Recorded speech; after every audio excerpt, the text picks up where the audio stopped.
Good morning, dear students. Hello, I'm Miss Meisaء again with you. We are going today to have a new lesson and a new unit, which is Unit 6 in our 12th grade book. We are going to have Unit 6, which is dealing with United Nations. Let's have some important information about United Nations, and let's talk about the history of United Nations.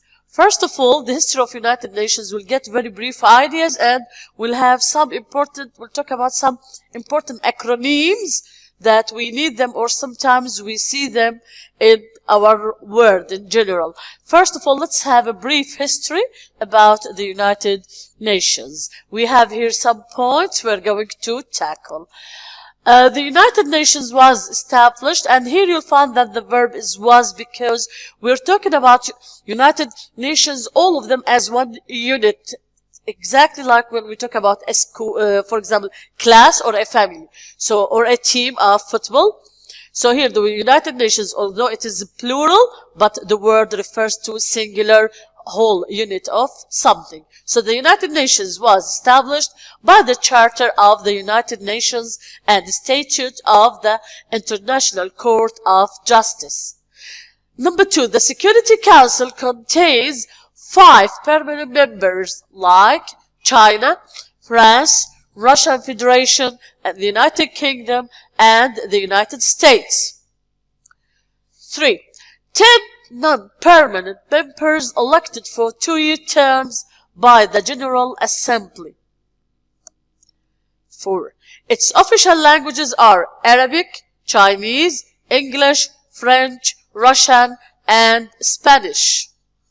So these are the most important information we need for the United Nations. Here we have some acronyms. Let's see what they are. For example, here, World Trade Organization. We have WTO.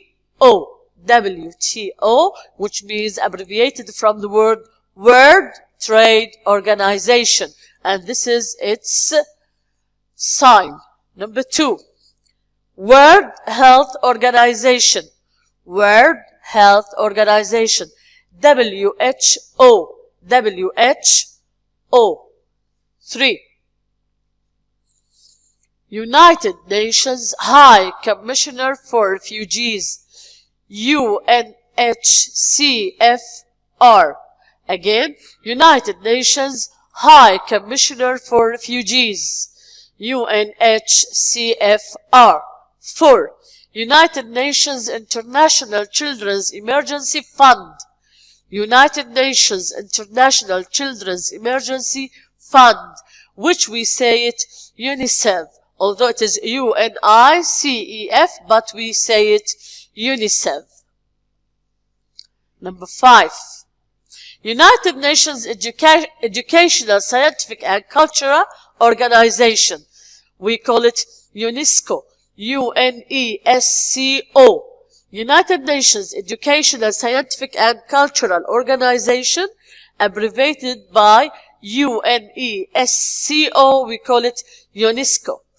And maybe you know it because they are responsible for educational things, for restoring our schools, if you remember. Last one, number 6, the United Nations Relief and Work Agency. UNRWA, we call it UNRWA. This is specialized for the Palestinian people, if you know. So the United Nations Relief and Work Agency, UNRWA, that this is for Palestinian people, even in any parts of the world or in Palestine and Gaza.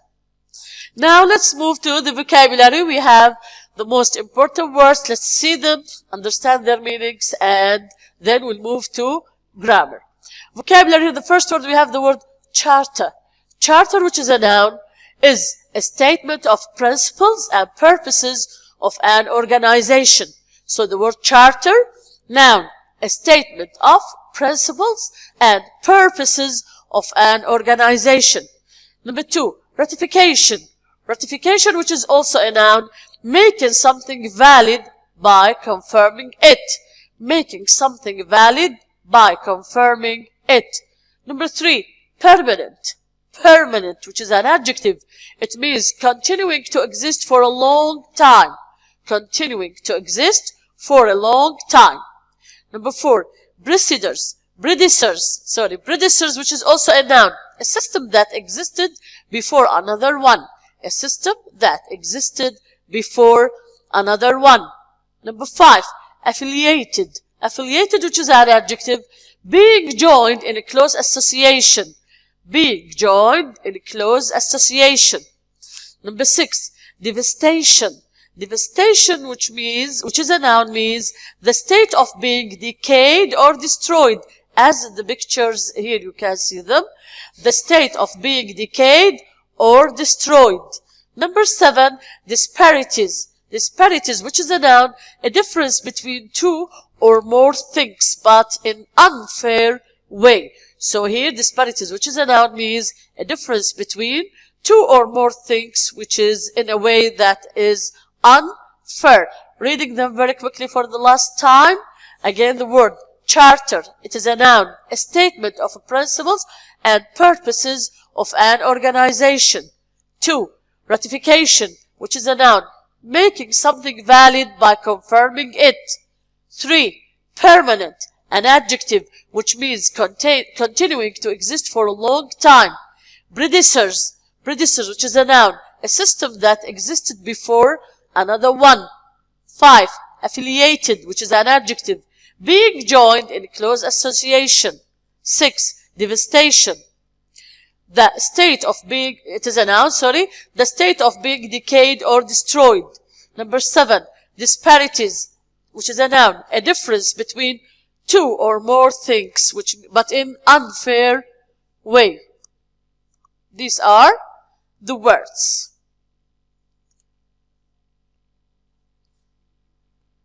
Now let's move to the vocabulary exercise. Before we start the vocabulary exercise, we have something here which is called prefixes. So here in the vocabulary we have an exercise about prefixes. What does mean a prefix? A prefix is a letter or a group of letters added to the beginning of a word to make a new word. And these prefixes give a negative meaning or opposite to a word. The prefixes are de, this, in, il, im, none, un, miss, and auntie. Let's see them in our exercise. The vocabulary exercise, which is very important. They say here, use the prefixes to make antonyms. Antonyms means the opposite meaning of the words. So here we have some words, we are going to change them into the opposite way. Activate. Activate, it becomes deactivate. So here we have this D, which makes the word opposite. So the word activate, which is an adjective, it becomes deactivate. Possible. Possible. We have impossible. So we have I am and make it the opposite. Impossible. 3. Understand. Understand. We have misunderstand. M-I-S. Misunderstand. Familiar. Familiar. We have unfamiliar. U-N here. Unfamiliar. Encourage. Encourage. We have disencourage. So again, these words, activate, deactivate. Possible, impossible. Understand, misunderstand. Familiar, unfamiliar. Encourage, discourage.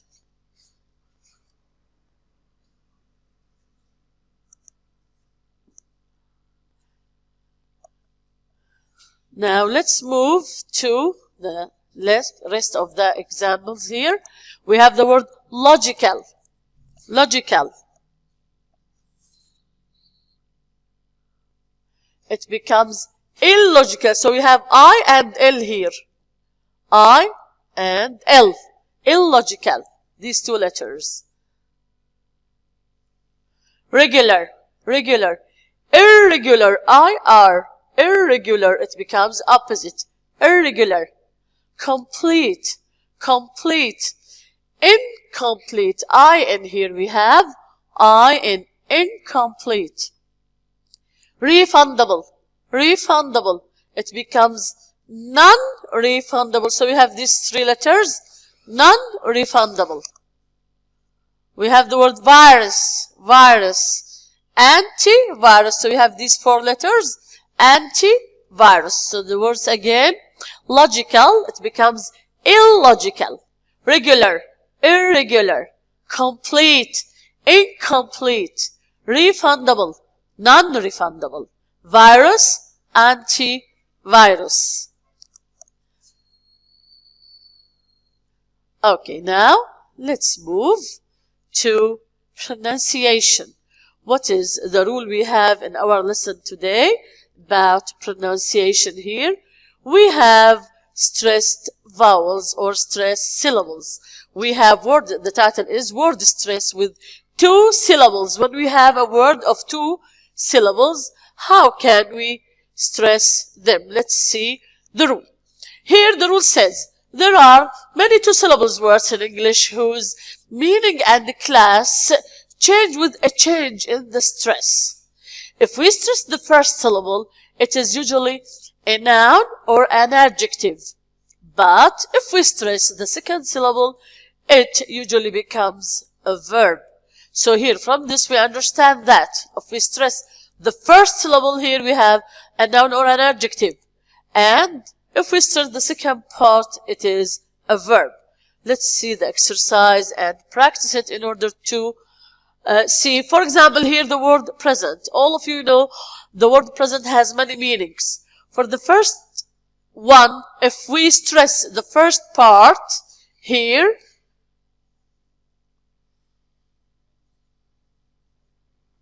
we say present, present. It is a noun or an adjective. So here when we stress the first part, present, it is a verb, a noun or an adjective.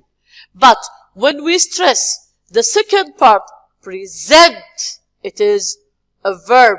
Here it is a verb. So present, noun or adjective, whereas the word present is a verb. We have an exercise. Let's see and let's try to answer the exercise. And it is very easy. I hope you can do it quickly. Let's see these words. For example, we have verbs and we have noun and adjectives. Let's see what we find even in the exam. If you have it with 2, here they want to tell you that this is a verb. So pay attention. This is a verb and you are going to stress the second part. Now let's see how can we answer this. We have here verbs. To addict. So we are going to stress the second one. Addict. To addict. Okay, so to addict, this is a verb. To decrease. Decrease. This is the second also part. If it is a noun, decrease we say. But the verb is decrease. So to decrease. To record. To record. Okay, so we are stressing the second part. To subject. To subject. So we are stressing the second part. To conflict. Conflict. The second part. To perfect. Perfect. The second part. To conduct. To conduct. The second part. Whereas when we move to the nouns and adjective, we say addict, decrease, record, subject, conflict, perfect, conduct. So these are the words. Let's read them again. The verbs: to addict, to decrease, to record, to subject, to conflict, to perfect, to conduct. Whereas the nouns and adjectives: addict, decrease, record, subject, conflict, perfect, conduct. I hope you understand this is very easy. I think you can memorize easily and answer well in your exams. Let's move to grammar, and let me tell you that today the grammar is a little bit long because we have all types of the future. How can we talk about future actions? We have 6 rules here. The first one, simple future. 2, future with going to. 3, simple present. 4, present continuous. 5, future continuous. And the last is future perfect. So here we have 6 rules talking about future forms. Let's see each one, what is the rule, and have some examples. Let's start with the first one, which is future simple. And it is very important to know, when do we use it? We use it for prediction or quick decision.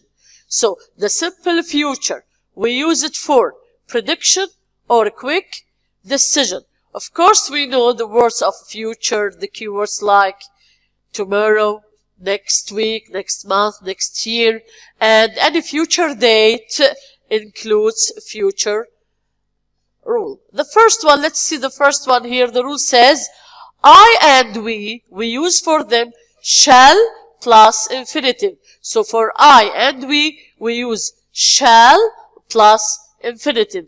Maybe this is the first time you hear about shall, but it is formal. It is there, but will becomes most commonly used. So all people you are using will instead of shall.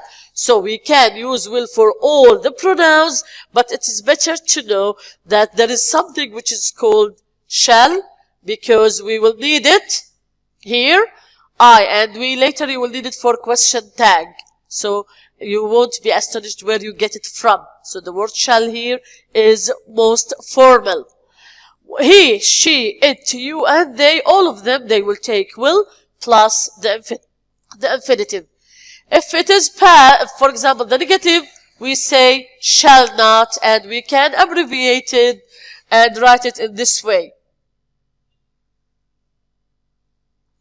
Shall not becomes as short shan't. We abbreviate it and becomes shan't plus infinitive. Okay? Whereas will plus not, it becomes won't plus infinitive in the negative form. Example, it's cloudy, it will rain. So here, this is a prediction. We find the clouds in the sky and we think that it will rain. So it's cloudy, it will rain. But we are not sure if it will rain or not. Number 2, I feel hungry. I'll buy a sandwich. I take the decision immediately when I feel hungry. So I feel hungry, I'll buy a sandwich. Okay, this is the first simple rule of the future.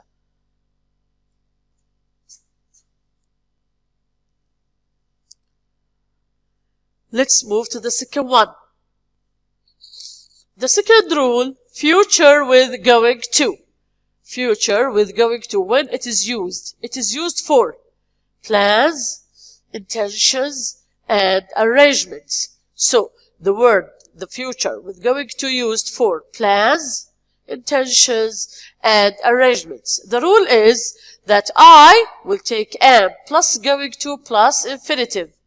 He, she, it plus is plus going to plus infinitive. You, we, they plus are plus going to plus infinitive. For example, I'm going to join medicine college next year. He's going to travel to Canada in the future. We're going to have a party for our mother on the Mother's Day.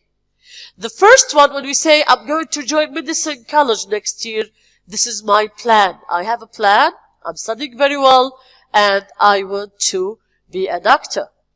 Number 2, he's going to travel to Canada in the future. he has an arrangement for that. He can't go just immediately. He needs a lot of arrangements to prepare before traveling to Canada. Number 3, we're going to have a party for our mother on the Mother's Day. Here we have an intention to surprise our mother with a party and let her celebrate the Mother's Day. So here we have some examples about going to.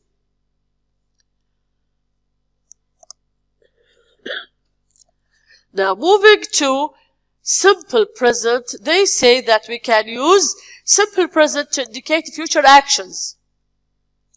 How and when?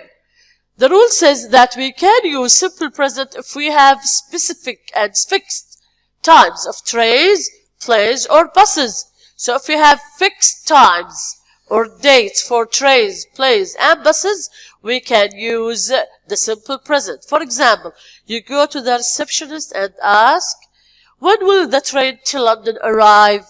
When will the train to London arrive? He will answer you, it arrives at 5 o'clock.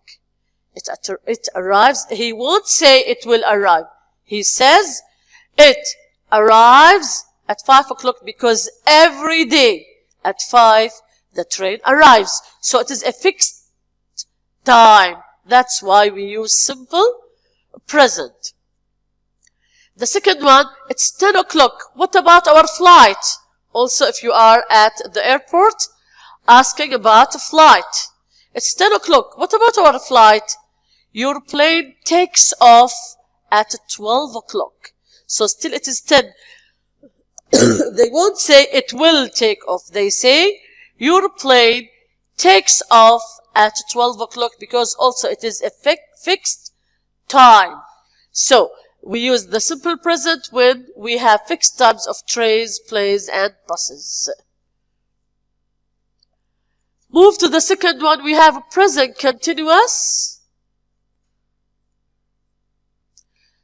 We have present continuous also to indicate future actions. Here, when do we have this? When do we use it? When we have a timetable or a schedule. We have a timetable or schedule for school or a course you are joining or something. And your friends asking you to go out or do any activity. You refuse because you have a schedule. For example, the rule, I takes am plus verb plus ing. He, she, it plus is plus verb plus ing. You, we, they plus are plus verb plus ing. For example, we are having an English lesson at 10 o'clock tomorrow morning. We are having an English lesson at 10 o'clock tomorrow morning. We have a schedule. And at 10, it is an English lesson. So, the present continuous used to indicate future action when we have a schedule and it is a fixed schedule. Moving to the future continuous. When do we use future continuous? If we are sure that in the future, such a day like this, what we will be doing. The rule says, I, he, she, it, you, we, they, all of them will take the verb will plus be plus the verb with ing. If we are sure what we are going to do next month. For example, next month, I will be having my final exam. Next month, I'll be having my final exam. Or you can say, next year, like this day, I will be having my certificate. I'll be having my final certificate. Moving to the last time, which is future perfect. When we predict what we will be having done at that day. For example, here we use by the time of, and we have a specific day or date in the future. The rule says, I, he, she, it, you, we, they, all of them will take will plus have plus past participle. So, all the pronouns here, they will take will plus have plus past participle. For example, by the time of 2030 or 2030 we say, I will have graduated from university.